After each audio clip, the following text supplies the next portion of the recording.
Hi everyone, welcome to our Investors Roundtable, and today I'm really glad that we have been discussing and filtering out a lot many companies from across the world, and we have gathered investors from various different parts of the world as well. So welcome once again, and let me welcome on behalf of course, World Leaders Summit and EBW as a network, and let me welcome my partner, Bianca. Bianca is from Romania, and of course, as you know, with my skin color, of course, I'm from India. So jokes apart, coming back to the point of doing an investor roundtable, the reason we want to do it, because we have seen in across the world, wherever you go, whatever you do, you will find out that people are looking for money, people are looking for growth, and SMEs, startups, and MSMEs specifically, they need someone to handhold them. So I'll be more than happy and glad to ask this question to Bianca, the role of ecosystem, how they can help these startups, these SMEs, these groundbreaking solution providers to do something good, cool, and grow their business. What's the impact, Bianca? First of all, welcome to everyone, and I'll be very happy if you will share our live because it's, we give our time and we want to impact as many entrepreneurs as possible. So please share the live and we will thank you for doing that. Second, thank you for being with me, Arjit. And the first example came into my mind is the fact that 2 years ago, we shook hands into a partnership for global collaboration and, empowering the SME sector together as two ecosystems, one coming from Romania and scaling up in the last 7 years into Europe, the Gulf countries, and Russia since last year, and one starting from India and scaling up in 95 countries across the globe. So it's something amazing that happens when people understand the power of collaboration. It's one romantic statement I had since I started my work as an ecosystem builder, and a lot of people told me that this is not possible. Entrepreneurship is something that you do alone, and there is a lot of competition, and this is one of the statements I've been hearing a lot in my head. And I would love to say that if you want to have this as a statement or as a value governing your business, it will cost you. You can do a lot of things with two hands, but imagine how it is to have 20,000 hands, like 20,000 companies speaking about you, recommending your business in the same time. Elite Business Women Club and World Leaders Summit together gathered more than 20,000 companies in more than 95 countries across the globe. So entering a business ecosystem like that will give you access to this type of companies. Of course, that what happens there is related to your involvement as well in the ecosystem, because we create the context in which you meet entrepreneurs, the context in which you have access to business education, to mentoring, to different tools to scale up, grow, or start a business, and as well to fund your business. So something I can hear myself, Ole. What it is beautiful about this work is that when you start your business, you are alone and you face everything alone, and you can do that for a while. But afterwards, you will have the feeling that everything happens only to you. And if you don't check the challenges companies face at different stages of the business, you will have the tendency to stop or to quit. Or this is why, for example, 90% of the startups, they fail in the first 3 years because entrepreneurs stay alone in their offices. So if you ask me about the role of a business ecosystem in the entrepreneurship growth, I will say that it's essential, but in the same time, it's how you as an entrepreneur use this tool to grow your business. For example, networking is something that we all have access to. It is online, it is offline, it is everywhere. But I will ask entrepreneurs how many of them, after a networking event, even if it's online, they will go and they will contact an entrepreneur they met during the event. And they will try to understand what the other entrepreneur is doing and how they can help and recommend that business, for instance. We want to do business and we expect only that, other people recommend our business, but, it's a road with two ways. We have to work together and we have to help each other. So this is something that I always underline is the basics, but if we don't master the basics, we cannot level up our businesses. And these are just some of the ideas I have. It's a very vast topic, and I would love Arjit to tell me how he sees the role of a business ecosystem in empowering entrepreneurs, and something that really happened in the World Leader Summit since he started this crazy adventure, bringing so many people together.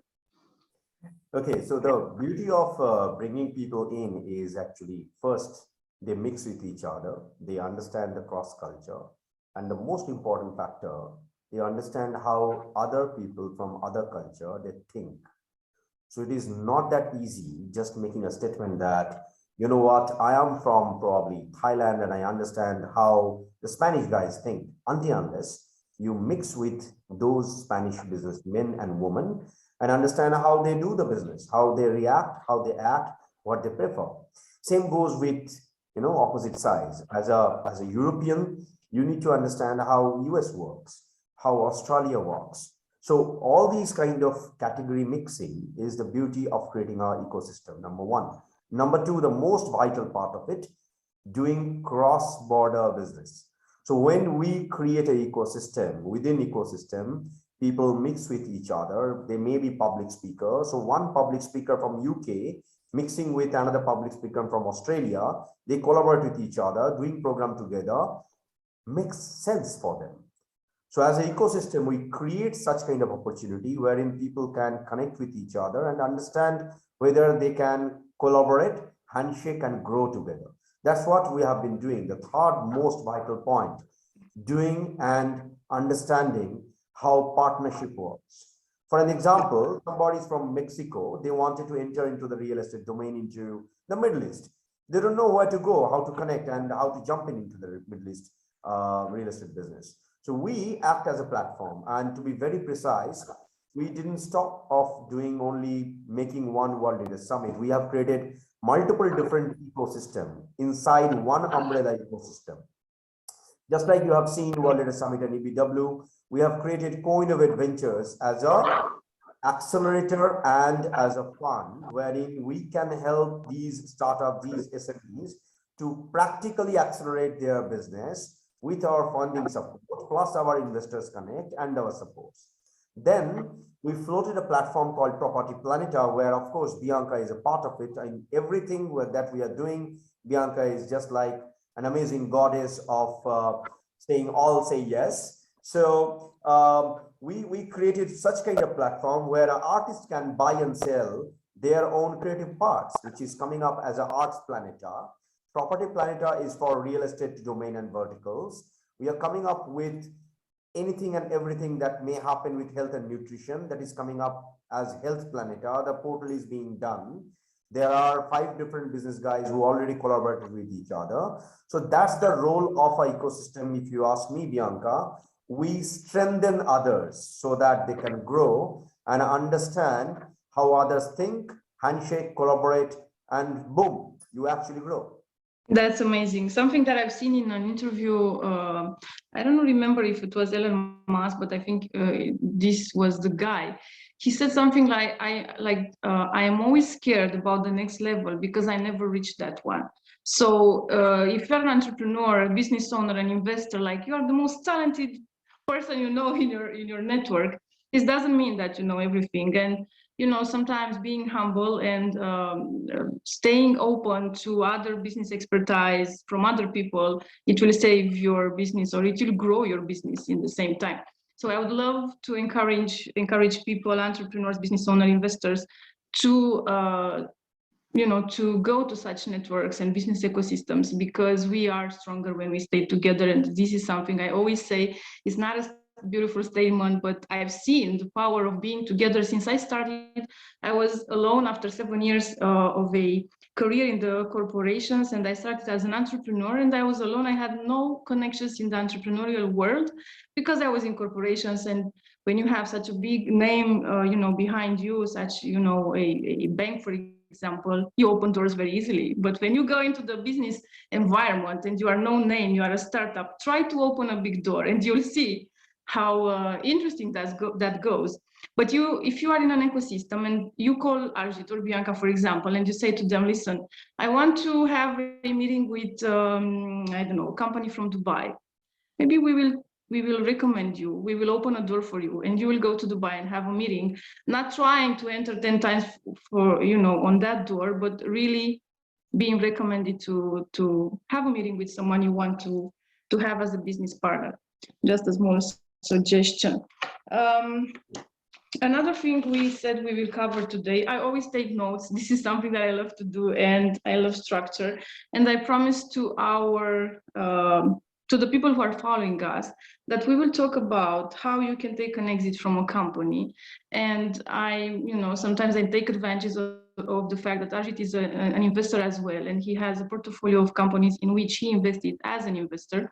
So I always ask him questions which are a little bit more technical, but in the same time, it will help companies and entrepreneurial companies to understand how this works and to see that it is not hard if you try to understand the system. It's always about the rules, which applies to something that works very, very well. So Arjit, the question for you is how you can take exit from a company. And I know we will talk about two different topics, so please.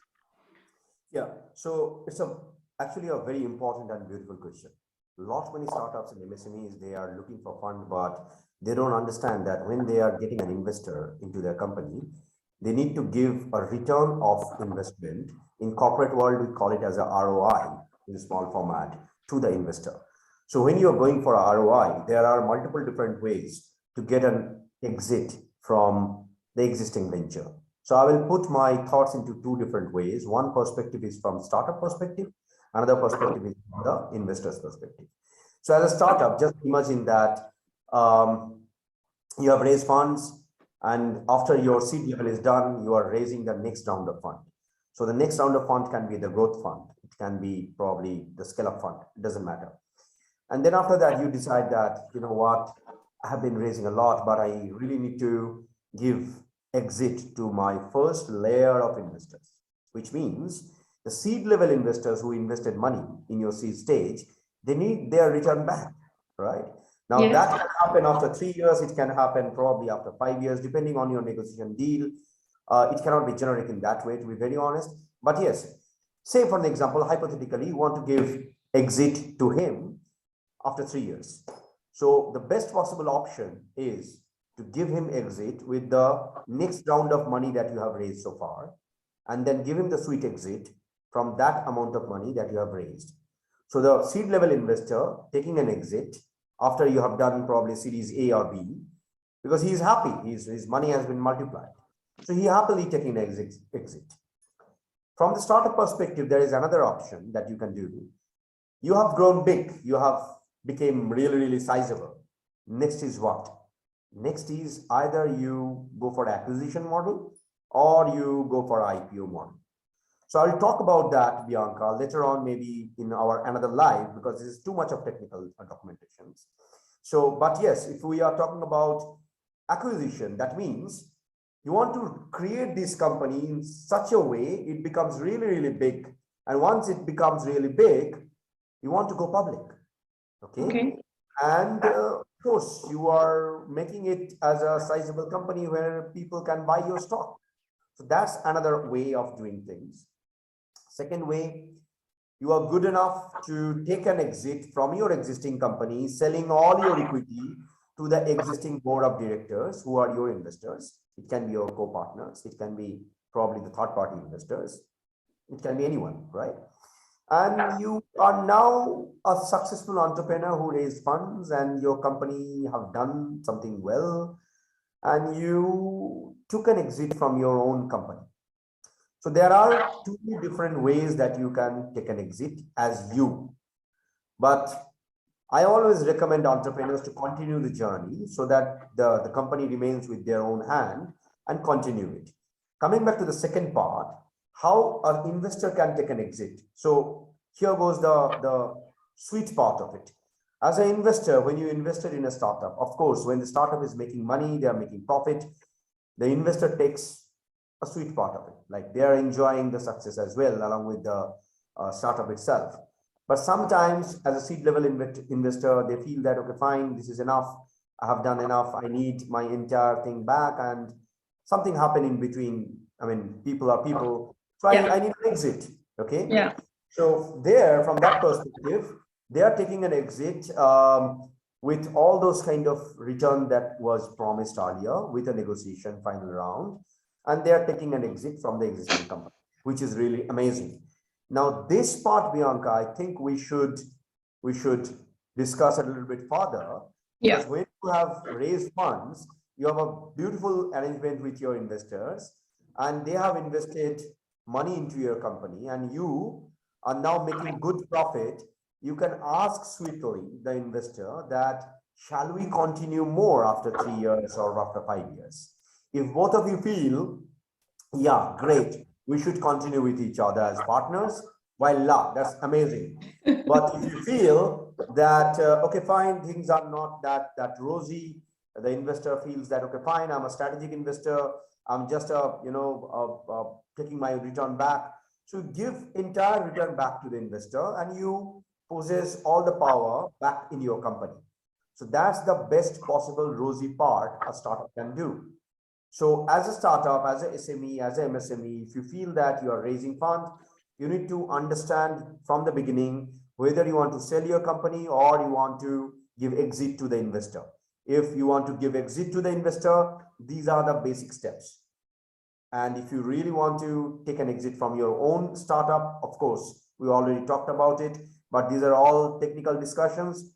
We will definitely go for a case-to-case basis in our next live, so that we can take exact cases wherein sometimes I took an exit. I can, of course, share my own experience. I can take example of others, how they have taken their exits and all. So probably we can discuss in our next live, Bianca. What do you think? Well, for sure, we can have case studies, but I would love from people who are watching to send their questions, like what are you curious to know more about as a topic, because we are here to serve you. This is what we do, and I would love for you to get involved and to send your feedback as well. So please do that. As an example, I will share something in our activity yesterday. We had a call with a company willing to apply for Dubai Investors Roundtable. I love the fact that they knew what they want from the investor. When you are willing to apply to such a pitching competition, you have to take into consideration the fact that there is a good chance for an investor to actually invest in your company. So you have to be prepared for that.